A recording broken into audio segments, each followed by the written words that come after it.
Bonsoir, chers fidèles téléspectateurs d'Alafia TV. Vous êtes à la bonne adresse, Canal Plus 235. Et tout de suite, votre débat, votre émission politique de la semaine, Alafia Hebdo, qui reçoit ce soir M. Aboubakrine Touré, il est communicant. Et nous avons également avec lui M. Balan Djekité, lui, il est analyste politique. Nous avons ensuite sur ce plateau même Aboubakry Touré, il est membre du cadre d'échange des partis politiques pour une transition réussie. Il est notamment le président de la jeunesse Djigia Koura. Et vous avez également sur ce plateau Mohamed Salia Touré, qui est membre du réseau national pour l'éveil démocratique et patriotique René Dep. Merci à tous d'avoir accepté notre invitation. On va très rapidement avec ce débat qui va être certainement très riche, très intéressant, parce que nous allons l'axer sur le bilan des Assises nationales de la refondation qui s'était trouvé à sa phase finale du 27 au 30 décembre 2021 au CICB, au Centre international de conférence de Bamako. Alors, on va commencer avec le communicant pour nous dire, alors, quel est le bilan côté communication pour vous? Comment est-ce que vous avez perçu cette phase finale des Assises nationales de la refondation? Bien, merci M. Mega. Je tiens d'abord à remercier Alafia TV pour cette invitation qui va certainement permettre d'éclairer la lanterne du Malien de façon générale. Je pense que nous allons, nous autres, continuer la communication parce que nous sommes le relais entre le peuple du Mali et ce qui s'est passé lors des Assises nationales sur la refondation. Je pense qu'aujourd'hui, tous ceux qui sont autour du plateau pour continuer à parler des Assises vont continuer à animer cette communication qui est importante parce que beaucoup n'ont pas eu la chance de participer à ces Assises. Mais nous allons constituer le relais pour informer jusque dans les derniers coins les citoyens maliens de ce qui s'est réellement passé et quelles sont les attentes auxquelles ils peuvent s'attendre. Pour revenir sur votre question, j'avoue que la communication a été une réussite parce que les autorités de la transition se sont beaucoup investies pour faire appel à des expertises, même au-delà de nos frontières.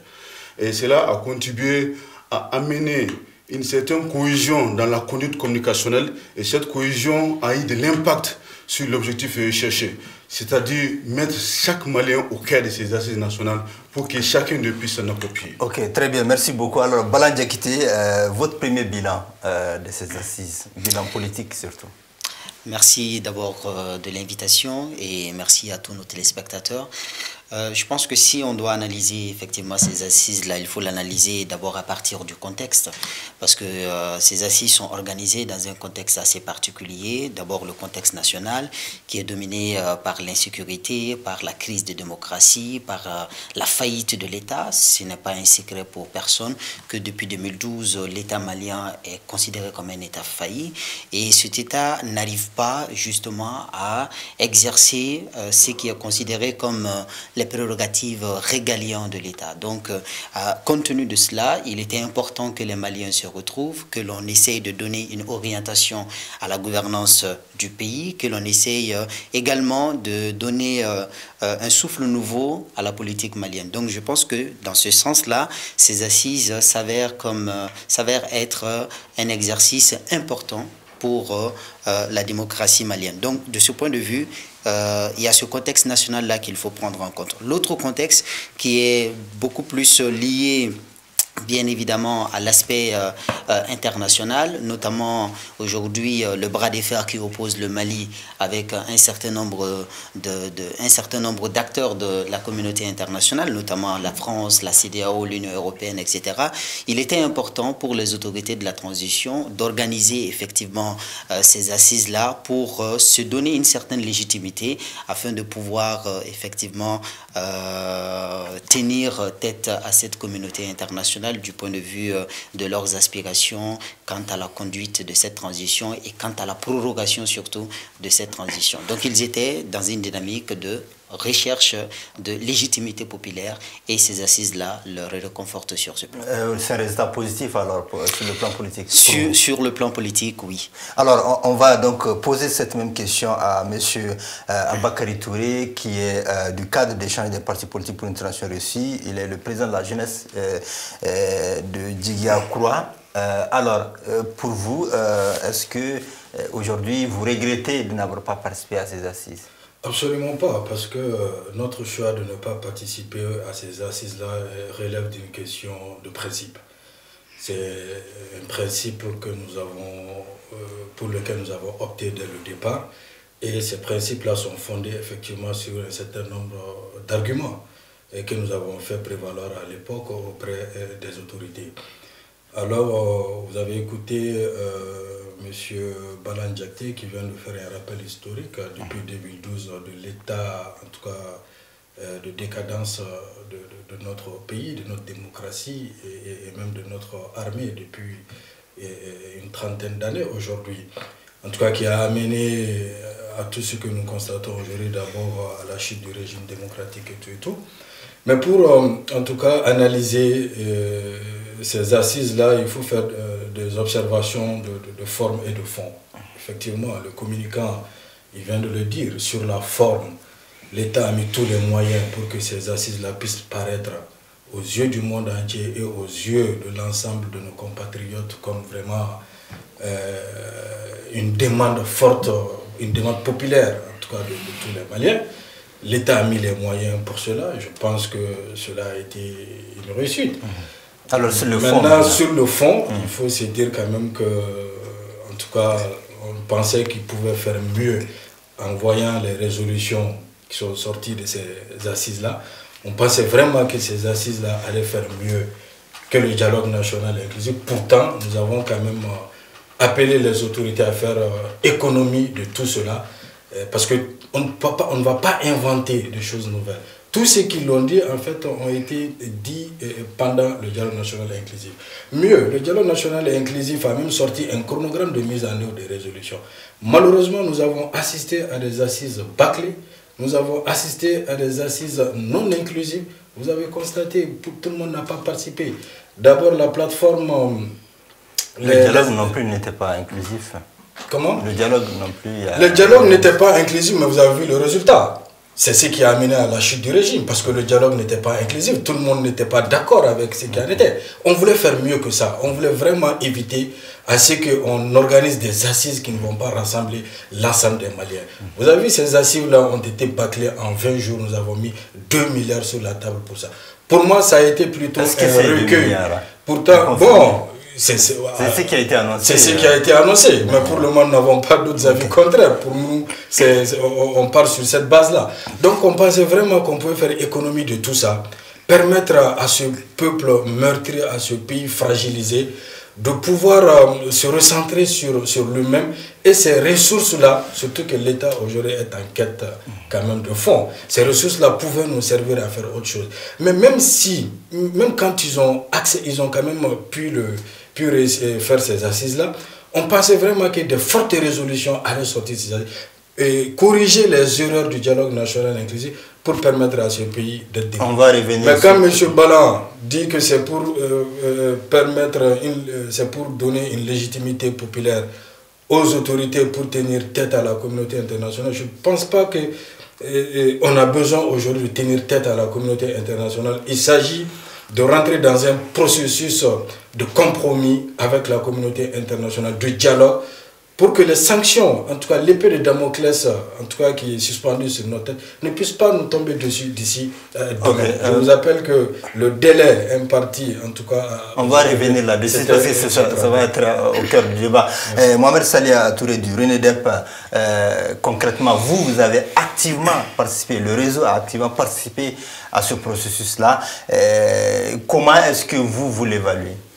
Merci Baba, et merci aussi pour cette invitation. Et évidemment, le réseau national pour l'éveil démocratique et patriotique a participé activement aux assises nationales qui s'est tenues durant 4 jours.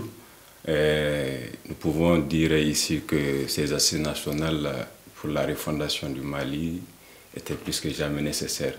compte tenu du contexte dans lequel le pays se trouve.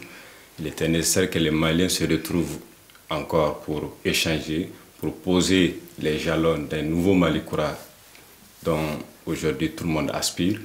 Et vu le contexte dans lequel les choses se sont passées les 2 dernières années, de 2019 à nos jours, les élections qui ont conduit à des contestations populaires de 2020 et jusqu'à tout ce qui s'est passé, jusqu'au 18 août, il fallait nécessairement que les gens se retrouvent, les Maliens se retrouvent pour parler du Mali, pour poser les véritables problématiques. Au-delà de tout ce qui s'est passé, les forats, les lois, la conférence d'entente nationale. Justement, ce qui est décrit, surtout, c'est quoi? C'est qu'on a eu beaucoup de concertations, on a fait des forats, tout est presque dit, c'est ce qui est dit de l'autre côté.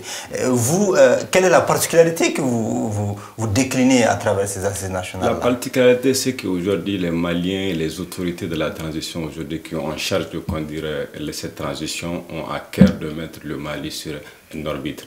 Et cette orbite ne peut se faire que lorsque les gens reviennent encore sur la table pour poser pour encore parler. Parce que le pays est un pays de dialogue, est un pays d'entente. Tout le monde l'a dit. Souvent, s'il y a des questions sur lesquelles, les questions régaliennes de l'État, sur lesquelles il faut s'asseoir pour parler. Parce que ce sont eux qui sont mis en branle aujourd'hui. Vous êtes satisfait? Moi, à notre niveau, nous sommes satisfaits des résolutions, des recommandations qui ont été prises. Et d'autant plus que nous savons aujourd'hui, contrairement au dialogue national inclusif, qui a été fait dans un contexte que tout le monde sait, qui était de calmer une certaine ardeur politique, calmer une certaine contestation politique et populaire, ces assises nationales permettent à ceux que les autorités de la transition puissent véritablement poser les véritables problèmes et puissent aussi faire en sorte que tout ce qui va être fait ici, toutes les résolutions-là, puissent être vraiment exécutées. Ils l'ont dit depuis le départ, ces assises ont un caractère exécutoire. Donc tout ce qui va se faire, non, ça c'est une volonté politique affichée et ferme. Après le départ des acteurs politiques qui sont là aujourd'hui, demain, si un autre acteur politique revient, est capable aussi de... Je pense qu'aujourd'hui, l'exécutif que nous avons aujourd'hui, jusqu'à preuve du contraire, ont montré aux Maliens qu'ils ont à cœur les problématiques du pays et qu'ils veulent vraiment poser des actions pour remédier à tous ces maux-là. Sur tous les plans. Ok, très bien. Donc on va parler du fond véritablement rapidement. Donc parmi les résolutions qui ont été en tout cas annoncées, on a découvert qu'il y a quand même ils veulent aller vers la mise en place de la création de plusieurs autres institutions. Et je cite ici le Sénat, je cite la Cour des comptes, je cite le Conseil national des autorités religieuses traditionnelles et coutumières, le Haut Conseil de légitimité traditionnelle, la mise en place de la haute autorité de la cohésion et de la réconciliation. Alors qu'en même temps, on demande à ce qu'on réduise le train de vie de l'État. Vous, comment est-ce que vous lisez cela? C'est un paradoxe, mais permettez-moi avant de répondre à votre question d'apporter une précision par rapport à la formulation inclusivité. Vous savez, en matière de communication, l'inclusivité ne se résume pas à ce que tout le monde participe à des assises. L'inclusivité se résume seulement par le fait que les autorités aient pris l'initiative de concerter tout le monde. Même le fait que les uns et les autres aient été concertés constitue une forme d'inclusivité. Ils sont des Maliens, ils ne peuvent pas être laissés au bord de la route. Ils ont été consultés, ils ont donné leur point de vue, mais là où il y a eu des accords, c'est quand ils ont posé des conditions de participation. Ce sont des conditions dont les Maliens n'ont pas besoin aujourd'hui. On ne peut pas continuer à céder au chantage politique. Il faut que nous avancions. Mais dans la forme... Il s'agit d'un chantage pour vous? Quand quelqu'un pense qu'il faut qu'il soit membre forcément du gouvernement ou bien du Conseil national de transition. Donc je termine, M. Touré, je pense que c'est une forme de chantage. Vous portez des allégations assez graves à ce niveau-là. Pour répondre à votre question, j'avoue que je n'ai pas cité encore de parti à ce que je chasse. J'ai seulement porté la précision par rapport à l'exclusivité. Mais maintenant, pour répondre à votre question, effectivement, c'est un paradoxe de continuer à créer des institutions alors que nos ressources financières sont limitées. Moi, je pense qu'ils veulent prendre l'exemple sur d'autres pays. Ces pays-là n'ont pas les mêmes ressources que nous. En Côte d'Ivoire, il y a le Sénat. Mais le budget d'État ivoirien, c'est pratiquement le double du budget malien. Donc, on ne peut pas se permettre de prendre des décisions sans prendre en compte un certain nombre des aspects, notamment toutes nos décisions doivent être en concurrence avec nos possibilités financières. Peut-être qu'ils vont récupérer avec la suppression du Conseil économique, social et environnemental, mais aussi le Haut Conseil des collectivités. À ce que je cherche, aujourd'hui, les 8 institutions qui sont incorporées dans notre constitution sont toutes d'une certaine utilité, à part la Haute Cour de justice qui opère de façon ponctuelle. Sinon, toutes les autres institutions sont d'une certaine utilité. Le Conseil économique social, et le Conseil social, le Conseil culturel, social et économique a une vocation consultative. Elle est consultée sur des questions relatives au développement du pays. Elle est composée des syndicats, de la société civile. Elle doit pouvoir donner son point de vue. Il n'est pas obligé, tu vois, le Haut Conseil. Non, le Haut Conseil, mais peut-être le Sénat va coûter plus cher que le Haut Conseil économique, social et culturel. Donc il faut être objectif et rationnel. De telle sorte que si nous sommes pour la diminution du terrain de vie, la logique voudrait que nous abandonnions cette logique et cette mécanique qui consiste à créer sans réfléchir des institutions qui vont coûter de plus en plus cher pour les contribuables maliens. Je pense qu'aujourd'hui, il faut aller à l'essentiel, il faut réduire les dépenses de l'État et se concentrer au développement, donc au quotidien des citoyens. Il faut que les citoyens sentent le développement et les changements. Ok, très bien. Bala Diakité, je poserai une question par rapport aux partis politiques. Et il a été annoncé qu'il y aura une réduction du nombre de partis politiques en exigeant en tout cas une limite un certain nombre de personnes, d'électeurs ou de membres pour un certain nombre de partis pour qu'ils puissent avoir en tout cas le droit d'exercer ou de concourir, de conquérir le pouvoir. Vous, vous êtes satisfait ou pas? Alors c'est une proposition qui vient à point nommé parce qu'aujourd'hui on constate une certaine anarchie quant à la naissance des partis politiques au Mali. On en dénombre, je crois, jusqu'à 215 partis politiques à peu près au Mali.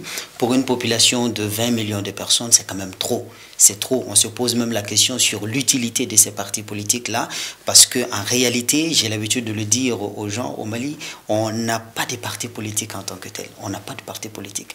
Parce qu'un parti politique, c'est fondé sur un certain nombre d'éléments, dont par exemple le fait que le parti doit être présent sur l'ensemble du territoire national, ça c'est un premier élément, alors que rarement vous avez un parti politique qui sont représentés sur toute l'étendue du territoire malien, à part quelques partis qui ne dépassent même pas 3. Et aussi, un parti politique, ça doit avoir aussi une idéologie. Alors qu'aujourd'hui, au Mali, difficilement on peut se dire tel parti est d'idéologie libérale, tel parti est d'idéologie marxiste, etc. On ne sait pas quels sont les partis de gauche, quels sont les partis, quels sont des partis de droite. On ne peut pas en fait faire une classification aujourd'hui des partis politiques au Mali. Donc, sur ces éléments-là, on peut dire que nous avons aujourd'hui une nécessité impérieuse de recadrer justement les partis politiques au Mali, surtout la naissance de ces partis politiques et aussi conditionner bien évidemment le financement de ces partis. Parce que très généralement, ce sont des partis qui sont créés justement pour pouvoir finalement bénéficier tout simplement du financement public de l'État. Alors que la fonction tribunicienne qui est demandée aux partis politiques, c'est-à-dire la formation des citoyens, le fait de porter des aspirations des populations,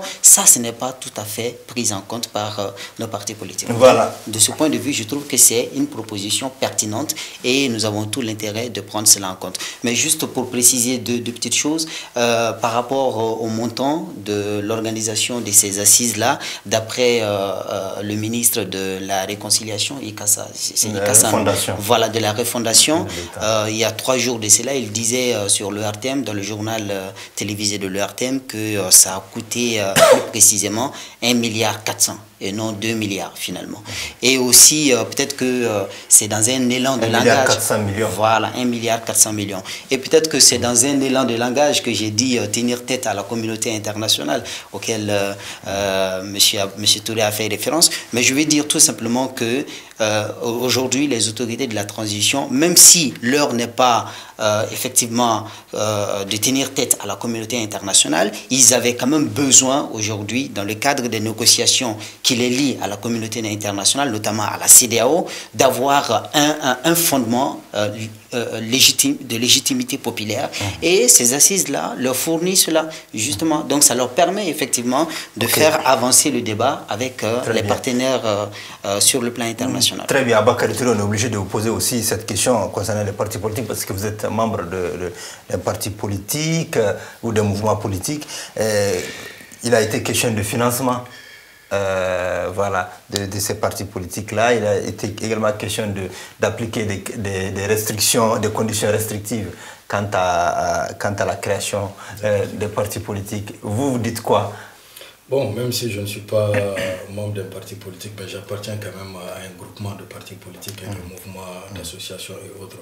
Mais avant, je voudrais quand même préciser une chose. En fait, la non-participation du cadre d'échange des partis politiques pour une transition réussie à ces assises-là est très claire. Nous avons fait un mémorandum à son temps que nous avons adressé aux plus hautes autorités de ce pays-là. Et nous avons dit pourquoi nous ne pensons pas que ces assises-là soient opportunes. Vous avez été consulté ou pas? Dans ce contexte actuel.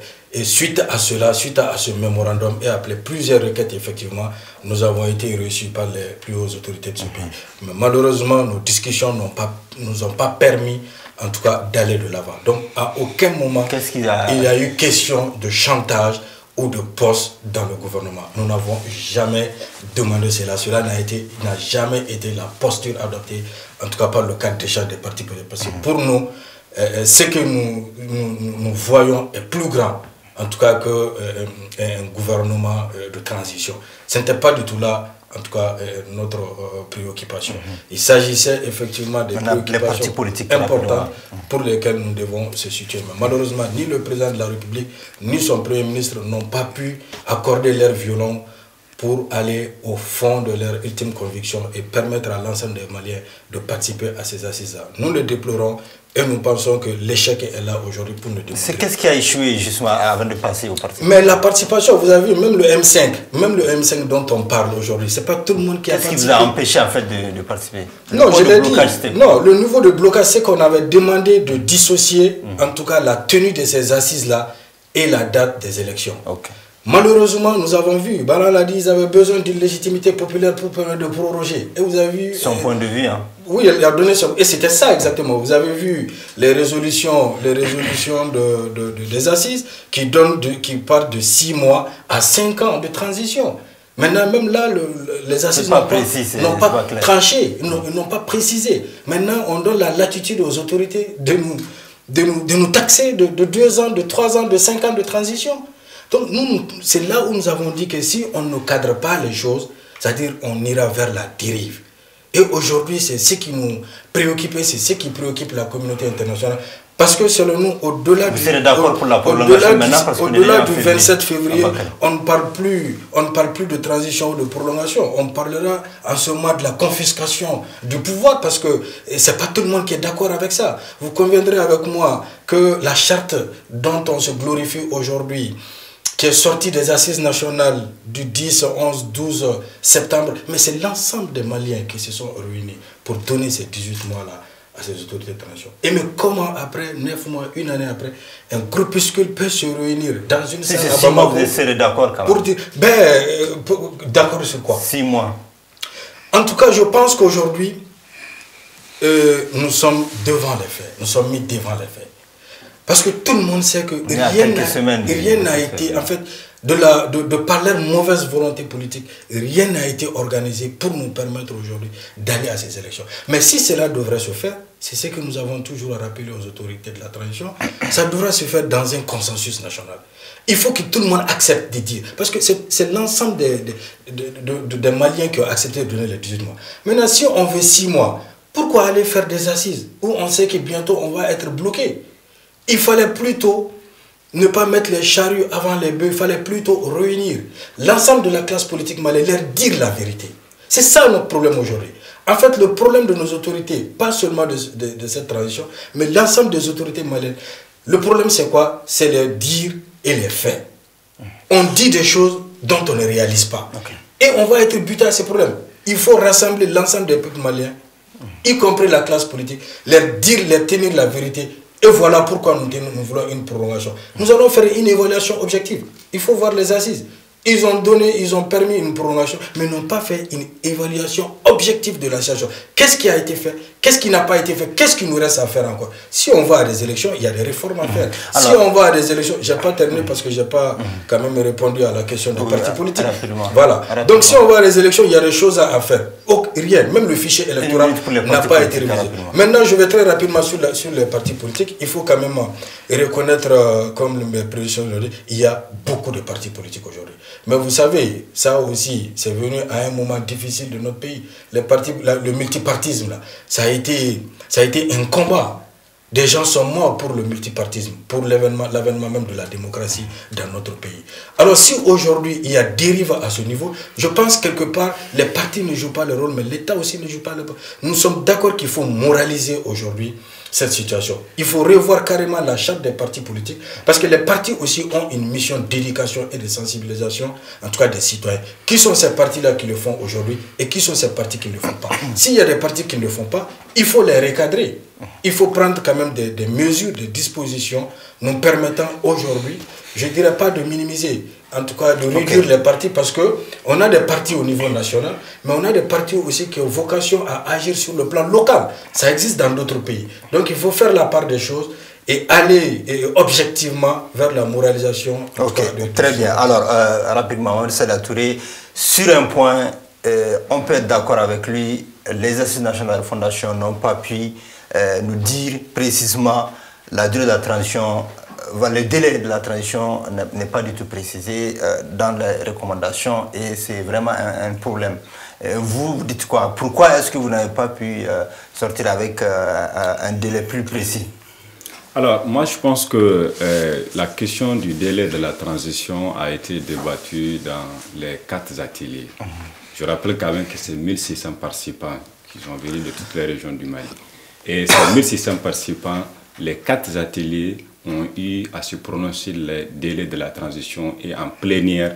Et le rapport était obligé de faire ressortir les recommandations des différents groupes et les différentes corporations, ceux qui ont demandé 6 mois, ceux qui ont demandé 2 ans, 18 mois, 3 ans.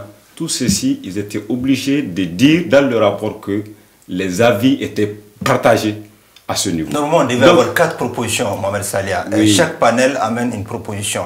Parce que vous pouvez voter dans les débats. Vous dites, bon, voilà. Oui, mais les 4 panels, les 4 groupes, les 4 en plénière, adopter en plénière une proposition. Justement, parce que les 4 groupes thématiques qui ont travaillé sur cet aspect-là des débats, chacun veut que sa proposition soit prise en compte. Oui, mais en plénière, donc c'est une fourchette. C'est une fourchette. 6 mois à 3 ans, c'est une fourchette. Maintenant, il y a aussi des groupes qui pensent qu'aujourd'hui, il faudra laisser le soin, puisqu'on a les actions déterminées, la fourchette, il faudra laisser le soin aux autorités de la transition de déterminer le délai. En fonction, je viens, en fonction des sentiers qu'ils auront à mettre en œuvre. Parce que toutes les recommandations qu'on a faites, il y a des priorités, il y a des urgences. Aujourd'hui, les urgences, on les connaît, c'est des questions régaliennes comme la sécurité, le nord, le centre, les questions où nous savons qu'aujourd'hui, il faut nécessairement poser les jalons pour que même quand un pouvoir légitime sera mis en place, qu'il puisse vraiment aller sur cette voie. Donc, ces questions-là... Quelle a été la proposition du RENDEP? Mais la proposition du RENDEP, c'était carrément de donner 2 ans à la transition pour pouvoir faire en sorte que les questions qui relèvent de la sécurité, qui relèvent de la défense, qui relèvent de l'intégrité du territoire puissent être prises en compte. Que le Mali, que l'administration puisse être partout sur l'ensemble du territoire et que toutes les questions relatives aujourd'hui à la sécurité puissent trouver un issue vraiment favorable ou bien souhaitable afin que ceux qui vont venir puissent vraiment faire en sorte que nous puissions passer ce cap. Merci beaucoup. Donc à Bouakrine Touré, il y a beaucoup de participants qui étaient sortis quand même en disant voilà, rien n'est concret, rien n'est précis. Voilà, vous, est-ce que vous étiez là-bas aux assises? Vous sortez comment? Quel est votre état d'esprit? Effectivement, il y a des formulations qui sont accompagnées d'une certaine vacuité. C'est déplorable. Je suis d'accord que vraiment quand on dit de 6 mois à 5 ans, c'est vague. La logique voudrait que c'était d'ailleurs les sujets qui préoccupent beaucoup les Maliens. La durée, c'était l'une des recommandations les plus attendues. Même au-delà de nos frontières, tout le monde cherchait à savoir combien de temps cette transition va durer. Donc, le fait de créer une fourchette, ça engage encore une autre polémique virile de notre point de vue. Il fallait juste être objectif et dire que voilà, voici 3 ans discutables. Maintenant, le fait de dire 6 mois à 5 ans, et si nous partons jusqu'à 5 ans, on donne un mandat. Alors que ce n'est pas l'essence de la démocratie. Nous, notre objectif, c'est qu'il y ait une démocratie de grande intensité qui puisse s'exercer dans ces pays. Et la démocratie de grande intensité voudrait que des principes généraux soient respectés. On ne donne pas 5 ans de mandat à des autorités traditionnelles parce qu'on risque de créer une brèche, de créer une jurisprudence politique qui ne dit pas son nom. Je ne le souhaite pas lorsqu'il va avoir un autre coup de force. Vous pensez que ceux qui vont arriver aux affaires vont accepter encore de faire une année pour organiser des élections? Ils vont dire non, ceux qui nous ont précédés avons également fait un coup d'État et ils ont dit 5 ans. Donc moi je pense que cette vaguité doit être levée pour vraiment mettre tout le monde. Est-ce qu'il n'est pas trop tard maintenant parce que les délégations sont... Il est trop tard, mais la fourchette est encore exploitable. On dit de 6 mois à 5 ans. On peut aller à 2 ans, comme il a dit. Moi, je pense que 2 ans, c'est raisonnable. Parce que, vous savez, le pouvoir rend ivre. Quand on est au pouvoir, on refuse de comprendre l'objectivité de certaines démarches. Plus on veut rester. Voilà, plus on dit, plus on veut rester. Donc, rapidement, il faut qu'on trouve la formule la plus à même de promouvoir notre démocratie que nous avons acquis par les moyens de vie humaine. Merci beaucoup. Bala Diakité, je rappelle, vous m'excusez, vous êtes le rédacteur en chef de l'analyse de la semaine ADS, qui est très connu. Voilà, donc rapidement par rapport au délai de la transition, vous, qu'est-ce que vous en pensez? Non, je crois que c'est un sujet fâcheux et c'est d'ailleurs la raison pour laquelle les autorités de transition ont essayé de reléguer ce sujet jusqu'à ce que les assises viennent y toucher. Et je pense aussi également que c'est un sujet tellement fâcheux que finalement c'est la pomme de discorde aujourd'hui entre le Mali et la communauté internationale. Donc il était tout à fait important finalement de donner justement un délai raisonnable et acceptable d'abord du point de vue des Maliens et ensuite qui sera discuté avec la communauté internationale. Mais malheureusement, la fourchette, elle est très longue et je pense que cette manière de dire les choses de manière non précise, ça ne peut que enflammer encore le débat et ça ne peut que nourrir encore davantage les divergences de point de vue entre les partisans d'une transition prorogée et ceux qui ne voudraient pas que la transition soit prorogée. Mais dans tous les cas, si on doit proroger la transition, à mon avis, on devrait le faire sur la base, effectivement, d'un certain nombre de constats.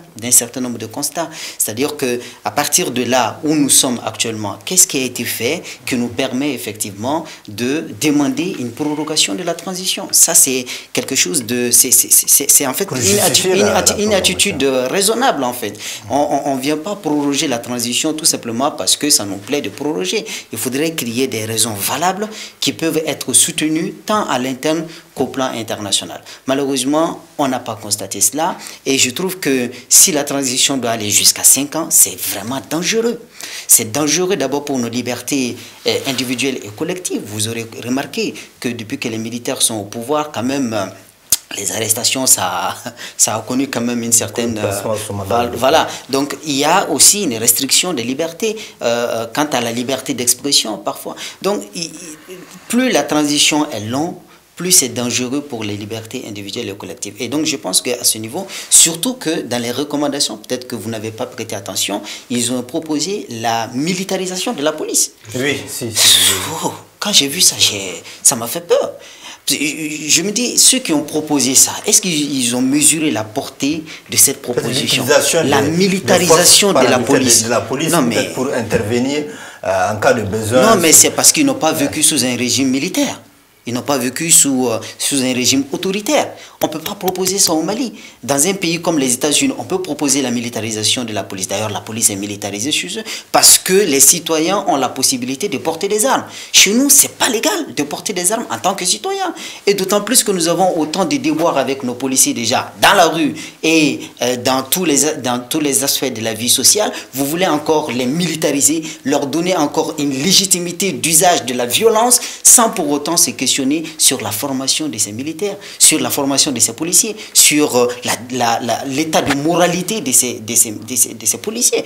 C'est quelque chose qui est effrayant et à mon avis, ça c'est en fait une des propositions qu'il faut balayer le plus rapidement possible, quoi. Voilà, bien. Donc, à Bakary Touré, il a été question, quand même, parce que votre préoccupation, c'était qu'il n'y a pas eu de constat pour faire le bilan, et Balan Diakité également en a parlé, mais il a été question quand même de la recommandation de la réalisation de l'audit de la transition. Est-ce que ça vous dit quelque chose, ça vous satisfait déjà? Mais effectivement, il le faut absolument, parce que nous sommes quand même à une période de Malikoura, comme même aime le dire, même si je vous l'adoptez? Même si je ne crois pas personnellement. Vous croyez au changement? Bon, le changement ne viendra que lorsque le Malien lui-même est conscient de cela. Et je m'en vais pour preuve, le président du panel des assises, après avoir passé 20 jours, Zéni Moulay, que je respecte beaucoup, un grand patriote, après avoir écouté les Maliens, après avoir lu l'ensemble des rapports et des recommandations venues des régions, lors de son discours d'ouverture, il a dit une chose que j'ai beaucoup aimée et que ça fait plus de 2 ou 3 ans que je parle de ça. Il dit, malgré tout ce qu'on va faire, si nous ne travaillons pas sur la refondation de l'homme malien, on n'ira nulle part. Et moi, je crois à cela. Je pense que tous les forats que nous avons eu à faire, les assises que nous avons eu à faire, il y a eu des bonnes résolutions. Ce n'est pas les textes qui manquent aux Maliens. Mais ce qui nous manque, effectivement, c'est nous-mêmes, c'est l'homme malien. Alors, qu'est-ce qu'il faut faire pour mettre l'homme malien au cœur de ce changement-là, alors qu'il n'est pas conscient lui-même que ce changement ne peut venir que de lui-même. Malheureusement, quand vous regardez l'ensemble des résolutions obtenues de ces assises-là, vous ne voyez nulle part où on va vous parler, en tout cas, de la refondation de l'homme malien. Aujourd'hui, qui est ce Malien-là qui croit à ses valeurs et à ses principes, à ses valeurs d'antan et à ses principes d'antan? Tant que nous ne posons pas nos valeurs et nos principes de Maliens, comme on aime rappeler tout le temps l'époque de Soundiata, voilà, d'Askia Mohamed, de Soni Alibert, tant qu'on ne s'approprie pas de nos valeurs et de nos principes, on aura beau faire des forums. C'est pourquoi vous avez vu, certains n'ont pas voulu en participer, parce qu'ils pensent que c'est encore une assise de plus. Vous-même, je me réjouis que mes co-débatteurs me rejoignent sur cette question-là. Vous avez vu, il y a tellement d'incohérences du début à la fin, que vraiment ça laisse à désirer. Okay. Alors, Mohamed Saleh Touré, on a entendu à un moment donné en plénière qu'il faille aller vers la dépolitisation de la justice, mais dans les recommandations, c'est sorti, on n'a plus revu ça. Qu'est-ce qui s'est passé, vous qui avez participé activement à ces recommandations? Oui, la question de la justice ne peut pas passer... La dépolitisation de la justice? Oui, je viens. La dépolitisation de la justice, les participants en ont longuement débattu, et aujourd'hui il est important de rappeler que dans les recommandations, la question de la justice, et quand on sait qu'aujourd'hui nous sommes dans un processus de paix, on dit qu'il ne peut pas y avoir de paix sans justice, et qu'aujourd'hui la justice doit être au cœur du processus de la refondation. Tout ce qui doit être fait aujourd'hui doit être fait de telle sorte que la justice puisse jouer un grand rôle. Parce que vous avez remarqué depuis un certain temps que lorsque on dit qu'il y a des gens qui sont arrêtés ou bien des gens qui sont poursuivis parce qu'à un tel moment ils ont eu à faire des détournements, les questions de corruption, c'est des choses que les citoyens lambda maliens aujourd'hui veulent entendre. Parce qu'ils sont fatigués de voir que les deniers publics sont dilapidés par des gens qui eux-mêmes ils ont nommés ou bien qu'ils ont élus, je vais dire, pour qu'ils puissent vraiment remédier aux problèmes ou bien qu'ils puissent faire fonctionner les services publics de l'État et que ces gens-là se permettent de faire toutes ces structures-là. Donc c'est la justice aujourd'hui qui doit faire appel à l'état de droit. C'est quand même déplorable qu'on n'ait plus vu cet aspect-là dans les recommandations. Alors concrètement, vous, quelle est la recommandation, la résolution phare que vous, René Depp, vous avez retenue? Peut-être que c'est beaucoup, mais déjà dites-nous au moins une résolution. Bon, sur tous les plans, le René Depp, nous avons vraiment pris toutes les résolutions, les recommandations qui ont été prises. Nous pensons que c'est des recommandations qui viennent du fin fond des terres des Maliens et qui pensent qu'aujourd'hui il faut une recommandation. Au niveau de la société civile, notre organisation relève de la société civile. Aujourd'hui, on a parlé de la dépolitisation de la société civile comme la dépolitisation de la justice. Ouais. On a parlé aujourd'hui de mettre un haut conseil national de la société civile. Parce qu'aujourd'hui, la société civile est divisée, la société civile ne joue pas son rôle. La société civile aujourd'hui, voilà. Il y a plusieurs instances de la société civile. Aujourd'hui, il faut faire en sorte que ces actions puissent être mieux coordonnées à travers une structure qui va veiller aussi à ce que les organisations de la société civile qui puissent vraiment jouer leur rôle d'avant-garde, de veille citoyenne. Parce que c'est là manque aujourd'hui. On aime vraiment accuser les politiques, mais au niveau de la société civile, les associations, on ne peut même pas compter le nombre d'associations qui existent au Mali comme les partis politiques. Elles sont nombreuses, mais rares sont celles qui jouent vraiment le rôle. Il y en a des gens des clubs, des trucs qui sont créés à la sorte. Alors, est-ce qu'aujourd'hui le René Donc, il faut mettre tout ça à plat. La refondation, c'est aussi ça. Tant qu'on ne sévit pas dans certains domaines, on ne peut pas aller à une refondation.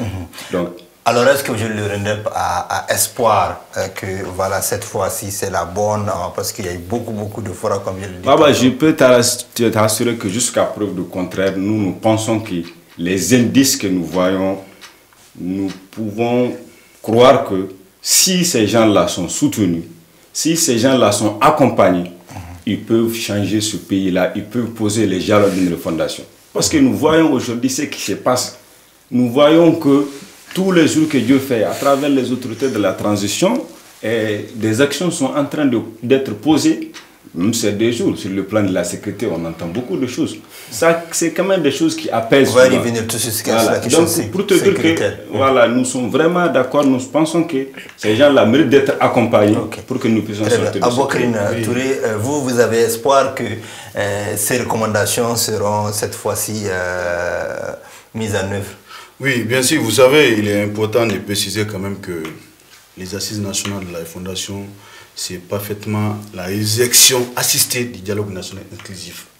La résurrection assistée du dialogue national inclusif, en ce sens que les Maliens aujourd'hui, en voulant aller vers la refondation, parce qu'il y a l'alliance entre les deux terminologies, le dialogue national inclusif, c'est de concertation, mais ici on parle d'une refondation de toute une gouvernance, c'est 30 ans. Donc cela veut dire que on a déjà fait un bilan et qu'on veut aller sur de nouvelles bases. C'est ça la refondation. C'est remettre en cause tout ce que nous avons vécu par le passé. C'est aller sur de nouvelles bases. Donc je pense que cette fois-ci, d'abord, nous pensons que toutes ces recommandations, de par leur caractère exécutoire, ont la chance d'être mises en œuvre. Dans un premier temps, dans le second temps, il y a une volonté politique affirmée. Les autorités de la transition, par les actes qu'ils posent tous les jours, démontrent à qui veut le constater qu'ils sont plus que jamais interpellés pour corriger toutes les erreurs qui ont été commises par les prédécesseurs. Ils pensent qu'ils ont plutôt besoin d'être devant un procès de l'histoire que de sortir avec des millions. C'est ce que nous constatons nous tous. Aujourd'hui, ils sont animés de la volonté de mettre fin au fait que les Maliens vomissent les politiques. Les Maliens ne croient plus à l'homme. Parce que les politiciens ont fait de la politique, voilà. Les Maliens, les politiciens ont fait de la politique une profession. Alors que l'essence des autorités de la transition, c'est de rétablir cette confiance devant exister entre les gouvernants et les gouvernés. Il faut que les Maliens croient assez à qui ils confient leur destinée. C'est ça. Quelles mesures prendre pour que les Maliens puissent faire ce que vous dites? Parce qu'il ne s'agit pas de leur dire. Il va falloir qu'on passe à l'action maintenant. Nous sommes dans les actes. Mais constatez vous-même, aujourd'hui, la justice jouit d'une certaine liberté. La justice est réussie et encouragée suivant les actes qu'elle pose. Ça, c'est pour amener les citoyens À quoi en s'agit-il? Parce que dans un passé récent, il était pratiquement impossible de voir des gens qui ont été aux plus hautes fonctions de ce pays être trimballés devant la justice, alors que ça élève tout simplement de l'expression de l'état du droit. Il n'y a pas eu d'abus à ce que je sache. Il s'agit seulement de rétablir la justice. Les magistrats ne sont pas d'accord sur la question. On va rapidement quitter l'élaboration des mécanismes constitutionnels de destitution du président de la République en cas de forfaiture ou de non-respect de son serment. Ça c'est dire que aussi on va toucher à la constitution, l'élaboration d'une nouvelle constitution. Vous, quelle est votre analyse? Alors, je voudrais tout d'abord préciser que cette proposition, je fais partie de ceux-là qui l'ont fait. Il y a de cela quand même plus de 3 mois de cela, dans le cadre d'un atelier avec les think tanks, qui était coordonné d'ailleurs, une activité coordonnée par le CERM, que vous connaissez certainement. Et donc, nous avions proposé cela parce que nous estimons qu'aujourd'hui, c'est quand même grave que nous soyons en 2021 dans un pays comme le Mali où le président il est en quelque sorte le monarque de la République. Il est une sorte de demi-dieu sur terre. Et c'est cette hyperpuissance du président de la République qu'il faut revoir. Le président, il est non seulement la première institution, mais il coiffe aussi toutes les autres institutions. Ce qui porte atteinte d'ailleurs au principe de la séparation des pouvoirs. Parce que très généralement, on se limite à la séparation des pouvoirs, alors que la séparation des pouvoirs, ce n'est qu'un premier temps. Cette séparation des pouvoirs doit être accompagnée par ce qu'on appelle l'équilibre des pouvoirs. Alors qu'au Mali, c'est ce qui fait défaut. L'équilibre n'est pas là. Dans la Constitution, on a une séparation nette entre l'exécutif, le législatif et le judiciaire. Mais lorsque vous regardez dans les faits, vous allez voir que le président, c'est lui qui est au-dessus de l'ensemble de ces 3 pouvoirs. Dans la mesure où, au niveau de l'Assemblée nationale, il a effectivement une majorité qui le soutient et le président même de l'Assemblée nationale est dans la plupart du temps. D'affaiblir aussi le président de la République. Non, il ne s'agit pas de l'affaiblir, il s'agit d'équilibrer les pouvoirs. C'est là toute la nuance. Pas de l'affaiblir, mais d'atténuer le pouvoir du président. Parce que dans tous les cas, le président il doit être l'arbitre entre les différentes institutions. Plus également la Cour constitutionnelle. Sauf que cette Cour constitutionnelle-là, elle est composée également des magistrats qui sont nommés directement et indirectement par le président. C'est le même président qui est également le président du Conseil supérieur de la magistrature. Donc finalement, il y a en fait une omniprésence du président, une omnipotence du président qui fait que finalement les institutions ne peuvent pas fonctionner comme ça doit l'être réellement. Donc dans ce sens-là, j'appuie effectivement cette proposition qu'il faut atténuer sans pour autant affaiblir l'institution du président de la République. Mais si vous me le permettez, je voudrais surtout rebondir sur une question qui a été posée tout à l'heure à Touré.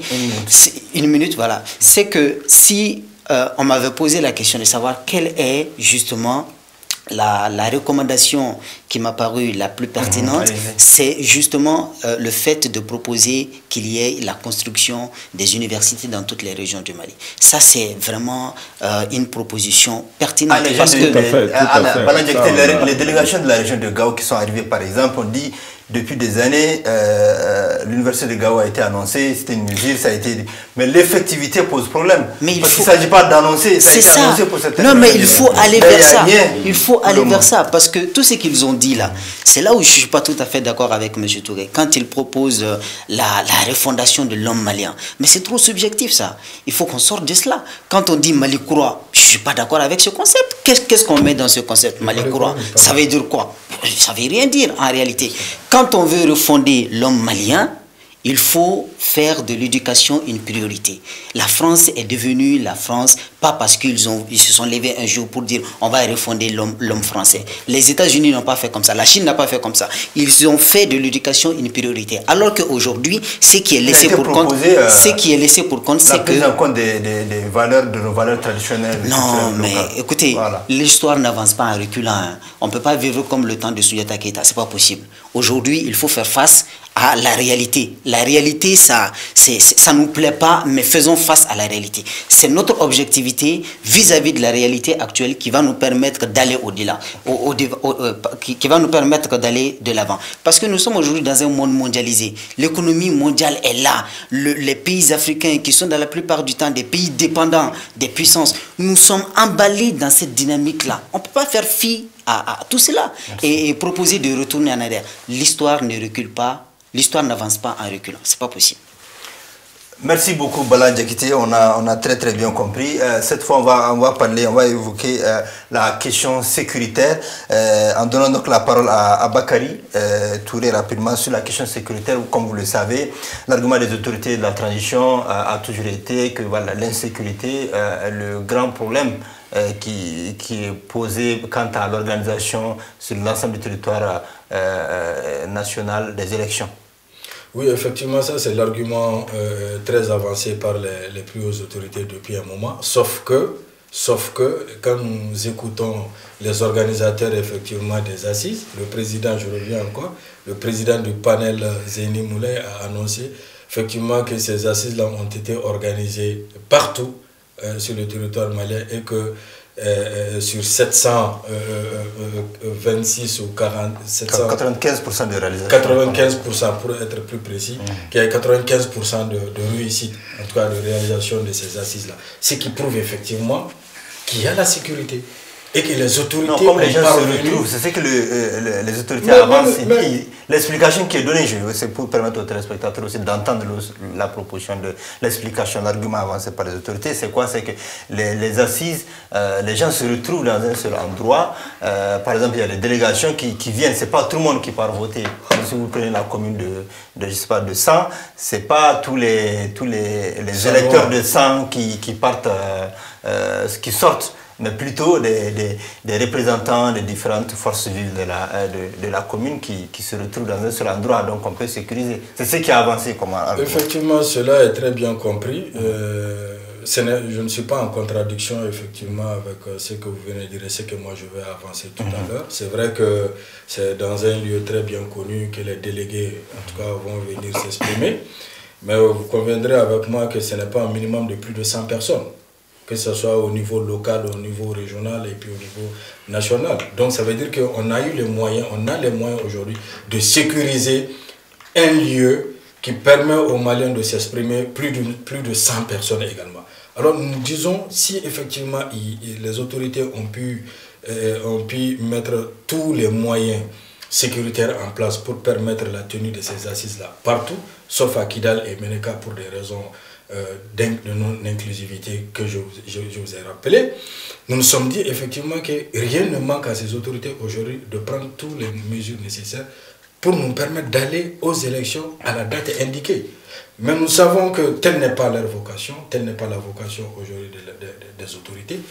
Donc on est obligé d'inventer d'autres histoires, de toujours maintenir cette psychose, en tout cas de l'insécurité, dans la mentalité du citoyen lambda pour légitimer encore la prorogation en tout cas de cette transition. Okay. Mais nous disons que même en donnant 2 ans ou en donnant 5 ans, comme les assises, on ne peut pas aujourd'hui sécuriser à 100% l'ensemble du territoire malien pour dire demain qu'on va à des élections. Nous ne sommes pas le seul pays aujourd'hui confronté à cette crise insécuritaire. Nos pays voisins, tous nos pays voisins sont confrontés à cela.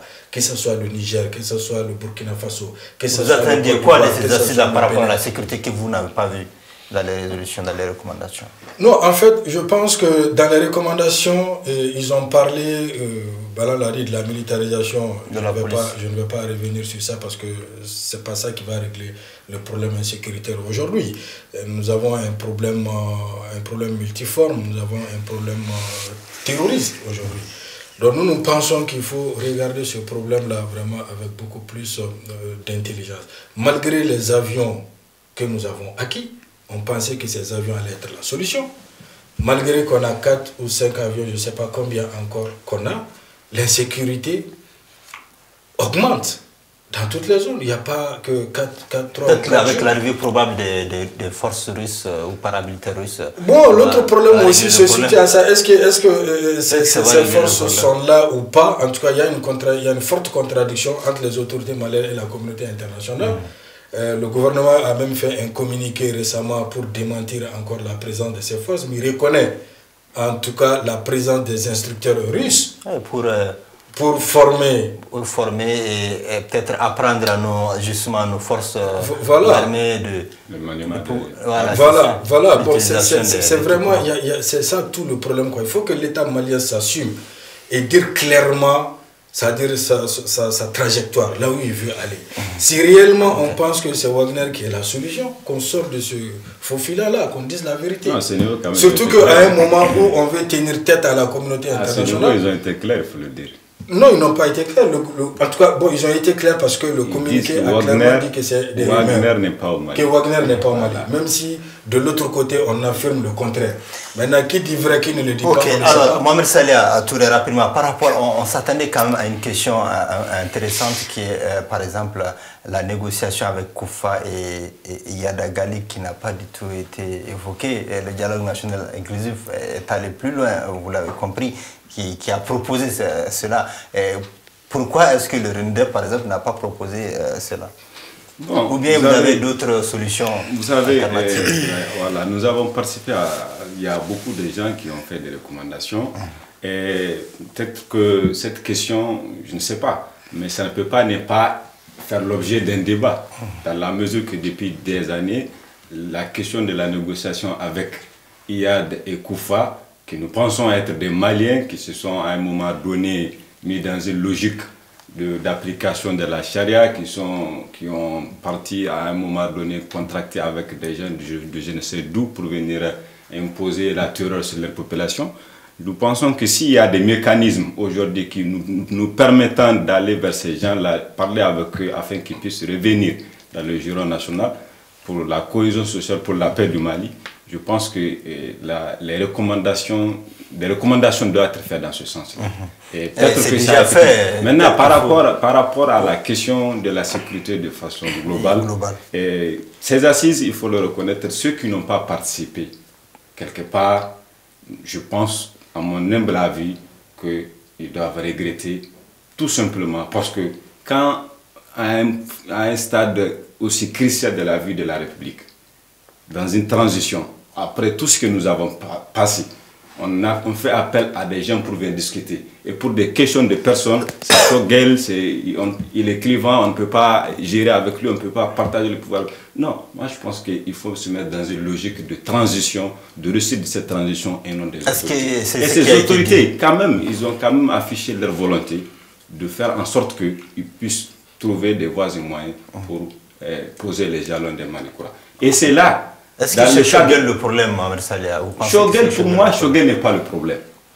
Non, comme vous dites pour ceux qui ne sont pas venus, pour nous. Oui, Choguel est le problème pour certains, parce qu'ils l'ont dit clairement, que Choguel est clivant, Choguel est dans un discours qui ne rassemble pas les gens, qui ne rassemble pas les Maliens, alors que de façon générale. Non, moi, je pense que en tant que Premier ministre, il doit faire des efforts pour rassembler davantage les gens. Le discours M5 et autres, non, il ne doit pas quand même le faire. Il ne doit pas quand même le faire, franchement. Mais il faudra faire en sorte que ceux qui n'ont pas participé puissent avoir tort. En faisant en sorte que le comité de suivi de l'accord, disons le comité de suivi de ces recommandations-là, puisse vraiment faire sortir un chronogramme en fonction des différents ministères, que chacun puisse faire en sorte que les recommandations les plus urgentes puissent vraiment voir le jour ou bien voir pendant la transition même. Pas pendant la transition. Ok, très bien. Ouais. Alors, monsieur Bokrine Touré, toujours par rapport à la question sécuritaire, vous, est-ce que vos attentes ont été comblées? Non, je crois qu'il est très tôt de faire un bilan tout de suite ou bien d'apporter une appréciation. Je pense que c'est dans le cadre de la mise en œuvre des recommandations que nous pouvons, en tout cas, être amenés à juger. Est-ce que le fait que les groupes armés, par exemple, signataires de l'accord d'Alger ne soient pas présents, va véritablement être une limite? Ça ne peut pas être, c'est une question qui peut être prise en charge plus tard, parce que rappelez-vous quand même que les assises nationales de la refondation se sont penchées. Parce que réélire l'accord sans ces groupes armés, ce n'est pas possible. Non, les dialogues continuent. Il faut quand même reconnaître qu'il y a une constance dans les dialogues qui est maintenue. Maintenant, il y a des questions de souveraineté qui ne peuvent pas être que discutées lors des assises nationales de la Fondation. Toutes les autres questions sont des questions connexes et annexes qui peuvent être prises en charge par les autorités lorsque, au nom de ces assises, on nous donne des attributions relatives à cela. Donc, je pense qu'il n'est pas... Le Mali sera stable en 2 ans. C'était possible, mais j'avoue quand même qu'on a on est un peu encadré par des personnes qui nous aident pas souvent. Je pense qu'on ne nous laisse pas le coup de franche. C'est qui? Non, ce sont les soi-disant partenaires internationaux. La communauté internationale, souvent, elle ne joue pas franc jeu. Les partenaires internationaux, il y a la Russie qui est un partenaire. Mais la Russie, partout où elle a passé, on pense qu'elle a porté, en tout cas, sa mécanique, et que celle-là a réussi. Mais la France et les autres systèmes des Nations Unies sont là depuis plus de 10 ans. Oui. La Centrafrique, est-ce qu'elle est stable? Non. Même si elle est stable, il y a des sensibilités relatives aux questions des droits de l'homme qui peuvent être malheureusement déplorables. Je pense que nous devons seulement tirer des enseignements par rapport à la situation centrafricaine pour éviter que les mêmes erreurs soient répétées chez nous. Parce que les Maliens ont soif de la sécurité. Vous ne savez pas. Vous dites? On est en train, les autorités sont en train de... Vous savez, il y a une logique de communication gouvernementale qui est assez encadrée, parce qu'on évite de créer de la tension alors même qu'on n'a pas obtenu ce qu'on veut. Comprenez quand même que cette communication institutionnelle soit assez mesurée pour éviter de la polémique virile. C'est pourquoi les autorités de la tension sont constantes dans leur volonté de sécuriser l'ensemble du territoire, mais cela doit se faire dans les règles de l'art, de façon à ne pas heurter la conscience de la communauté internationale et des Maliens sensibles à la présence. Ok, Bala Ndiakité, vous partagez son point de vue que de faire attention au niveau de la communication, mais sur la situation sécuritaire de façon globale, la communication, elle va bien ou bien qu'est-ce qu'il faudrait faire? Qu'est-ce qui ne va pas?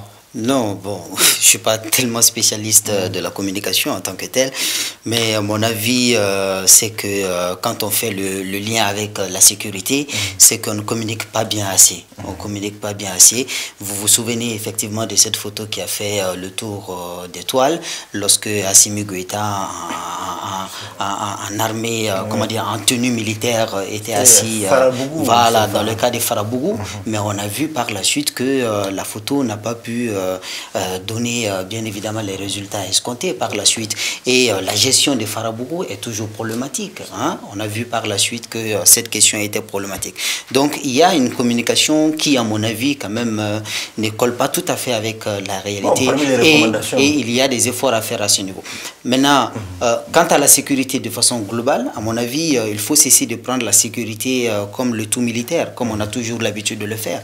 La sécurité aujourd'hui, c'est en fait un ensemble de choses. Vous ne pouvez pas parler de sécurité quand il n'y a pas, en fait, quand les gens ont faim, vous ne pouvez pas leur parler de sécurité. Voilà, la sécurité humaine est là.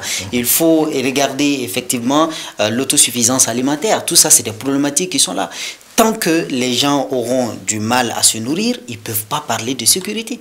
Tant que les gens auront du mal à avoir de la justice, à avoir confiance de la justice, il ne peut pas y avoir de la sécurité. Vous aurez beau mis les militaires à chaque 100 mètres au Mali, sur le territoire malien, on n'aura pas la sécurité tant que l'injustice continuera à régner, tant que les inégalités sociales continueront à prendre de l'ampleur, tant que les jeunes ne trouveront pas de l'emploi, etc., etc.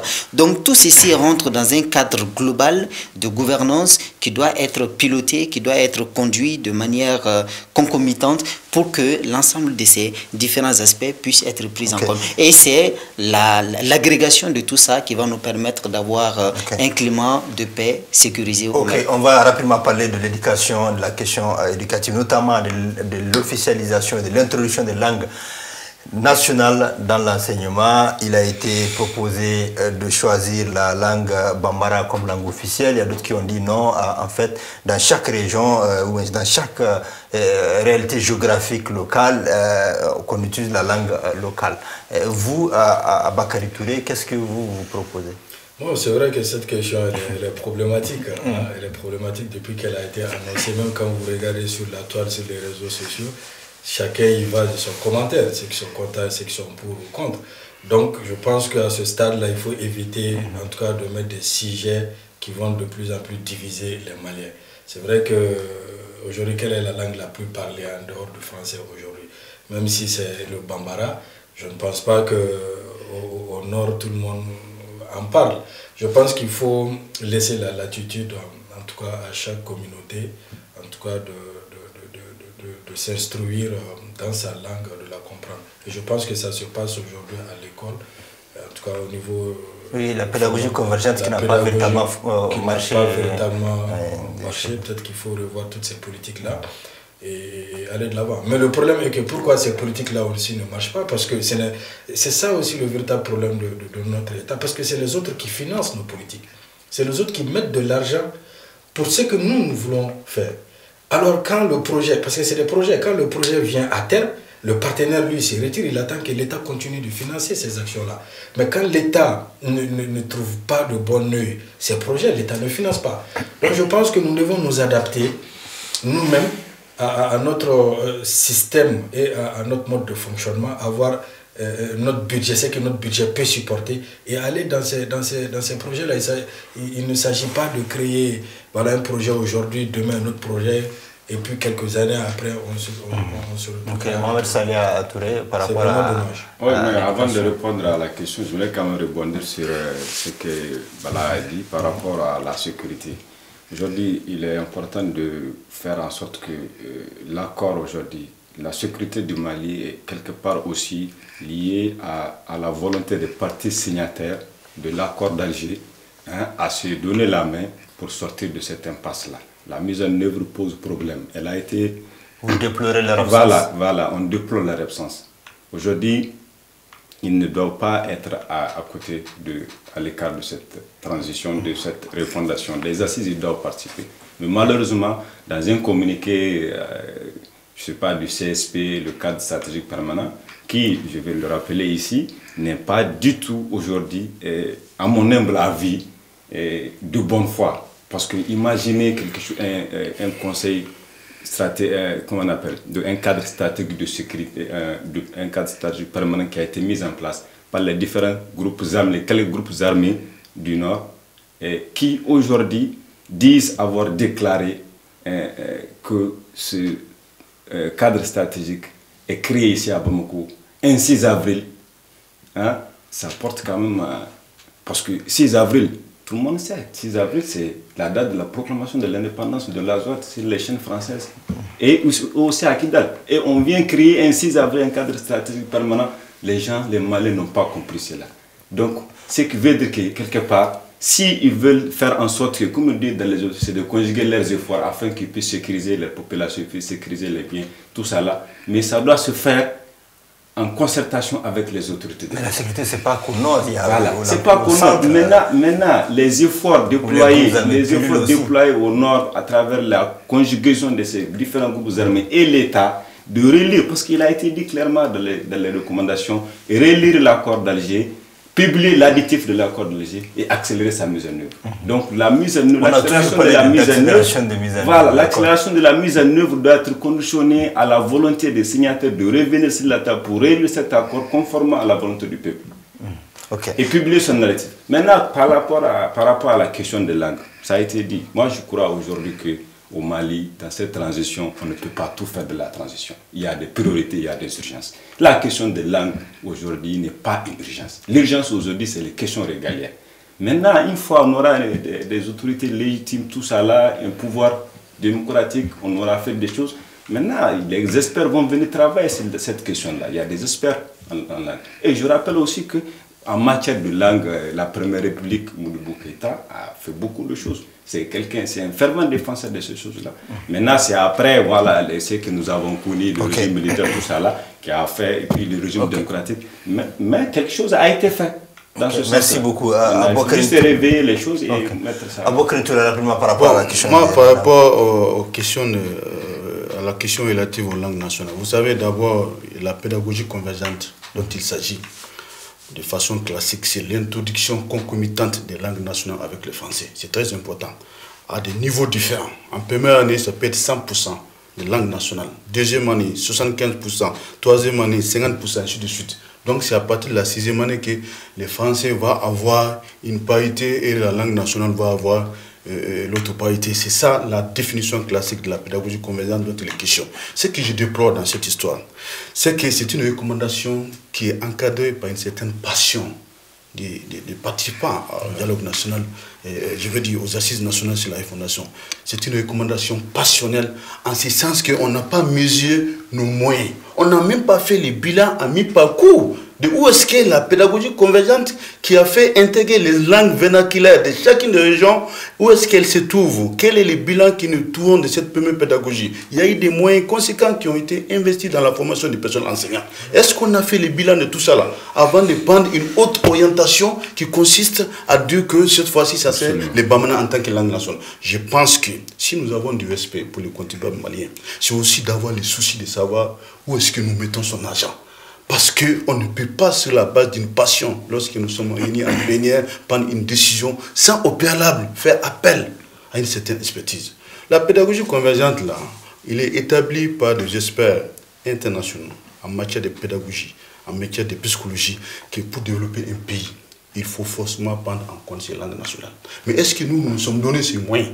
Est-ce que nous avons fait un bilan pour savoir où se trouve le boulot d'étranglement dans la mécanique? Rien de tout cela n'a été fait. En 3 jours, on ne peut pas décider de ça et on n'a même pas mesuré nos possibilités. Il y a les états généraux de oui, mais c'est bien, mais je pense que pour terminer, M. Mega, je pense que, sincèrement, il faut nous donner d'abord les ressources humaines qu'il faut. Il faut les personnels enseignants. Il n'y a pas d'enseignement sans enseignants. Il faut que les enseignants aient d'abord, au préalable, soient formés en pédagogie convergente. Est-ce qu'on peut trouver des gens qui vont enseigner les Bamana à des enfants à Tombouctou qui ne parlent pas Bamana? En mathématiques. En mathématiques, vous voyez. Donc il faut d'abord les personnels d'encadrement. Donc je trouve que c'est une décision qui a été prise seulement pour gagner les recommandations, pour donner l'impression à l'opinion qu'on prend en compte vos préoccupations. Mais honnêtement, nous-mêmes, on sait que ce sont des préoccupations. On n'est pas prêt. Merci beaucoup. Balandje, qui était rapidement sur la question. Non, mais je suis tout à fait d'accord avec ce qu'il vient de dire. Le problème des langues, c'est surtout en Afrique ici, où il y a beaucoup d'ethnies, il y a beaucoup de langues parlées. C'est vraiment, en fait, un problème, un sujet très sensible, d'abord, qui touche même parfois au bien vivre, qui menace parfois aussi, parfois le vivre ensemble. Donc, si par exemple vous voulez prendre le Bamanakan, est-ce que les Touaregs seront d'accord avec ça? Est-ce que les Sorais seront d'accord avec ça? Est-ce que les Peuls seront d'accord avec ça? Donc finalement, ça nous amène à nous refouler dans notre identité ethnique, et pourtant le fait de se refouler dans notre ethnie, ça porte atteinte même à la volonté d'aller vers une nation qui a pour ambition de gommer toutes les diversités communautaristes et toutes sortes de communautarisme au sein de la nation. Donc je pense que ça c'est un véritable problème qui est là. Mais encore une fois, comme quelqu'un l'a dit, comme Salia l'a dit tout à l'heure, je pense que ces problèmes de langue, la langue n'est pas pour le moment une priorité immédiate pour nous. D'autant plus que d'ailleurs même vous avez d'autres exemples de pays qui ont avancé, qui ont pu faire décoller leur économie sans pour autant trop se préoccuper pour ça. Hein. Vous avez la Côte d'Ivoire, vous avez un pays comme le Maroc par exemple qui parle l'arabe, qui parle le français. Leur langue officielle c'est l'arabe, c'est le français, et ils ont certainement une langue locale qui est là, mais qu'ils tentent de valoriser, mais ce n'est pas encore devenu une langue officielle. Donc aujourd'hui, si on doit prendre une langue officielle, il faudrait que cette langue-là soit parlée sur l'ensemble de l'étendue du territoire malien. Alors que pour le moment, ce n'est pas le cas pour le Bamanakan. On est coincé par le temps. On va faire un dernier tour de table pour nous dire est-ce qu'il y a un sujet qu'on n'a pas évoqué, que vous souhaitez évoquer rapidement à Bakary Touré. Bon. Allez-y. En fait, voilà, moi j'ai voulu qu'on parle de la recommandation relative au nomadisme politique. La transhumance. La transhumance politique ou le nomadisme politique, ils l'ont formulé ainsi. Je pense que vraiment, si on pouvait nous donner les moyens juridiques de mettre ça, de rendre ça exécutoire, ça serait pour nous un moyen d'assainir l'environnement politique de notre pays. Ok, merci. Moi, ce que j'aurais bien aimé qu'on parle, mais qu'on n'a pas parlé du tout, c'est la dépolitisation des leaders religieux. Ça, on n'en a pas touché. Et je trouve que pourtant, c'est aujourd'hui un point pourtant extrêmement important, d'autant plus que dans notre constitution, il est dit que le Mali, c'est un État laïque. Et dans les recommandations, il a été dit que le Mali va garder, effectivement, nonobstant les réformes constitutionnelles qui vont venir, le Mali gardera effectivement sa forme unitaire, l'État est républicain et laïque. Donc, dans ce sens-là, il faudrait à un moment donné que l'on sorte de ce jeu dangereux-là, où il n'y a pas de frontières finalement. Les religieux rentrent dans la politique quand ça leur plaît, les politiques vont chez les religieux quand ça leur plaît, et ça crée une cacophonie totale. Finalement, soit on est dans un État laïque et on respecte effectivement les principes de la laïcité, c'est-à-dire la séparation de l'ordre religieux avec l'ordre politique, soit on change carrément et on rentre dans un État musulman ou un État islamique. Comme ça sera clair dans la tête de tout le monde. Mais il faut qu'on sorte effectivement de ce jeu dangereux-là, où des deux côtés, voilà, oui. Dans les recommandations de la diaspora, par rapport à la forme de l'État, qu'il faille aller vers un fédéralisme. Mais bien sûr, ça a été proposé il y a longtemps, qu'il faut aller vers un fédéralisme, parce que aujourd'hui, compte tenu effectivement de toutes ces velléités identitaires que nous avons au Mali, ces rébellions, peut-être que le fédéralisme peut être une solution, dans la mesure où les régions, les collectivités territoriales auront les mains libres pour gérer leurs propres affaires. Et il y a là aussi un débat ou un argument qui est dit très généralement, qui consiste à dire que, mais écoutez, jamais un État unitaire n'est allé vers un État fédéral. C'est faux. Vous avez le cas de la Belgique. C'était un État unitaire à la base, mais ils sont partis finalement vers un État fédéral. Et ça a apporté quand même la stabilité dans leur pays. Donc aujourd'hui, soit on va vers un État fédéral, soit on va vers une décentralisation poussée, ce qui est proposé d'ailleurs dans l'accord. Or, si on va avec ce qui est dit dans l'accord, c'est un fédéralisme qui ne dit pas son nom. Merci beaucoup à Bakary. En tout cas, il faut aller quand même vers une nouvelle forme de gouvernance de notre pays, pour nous éviter chaque année ou chaque décennie de rébellion que nous avons connue, qui va créer de l'instabilité pour notre pays.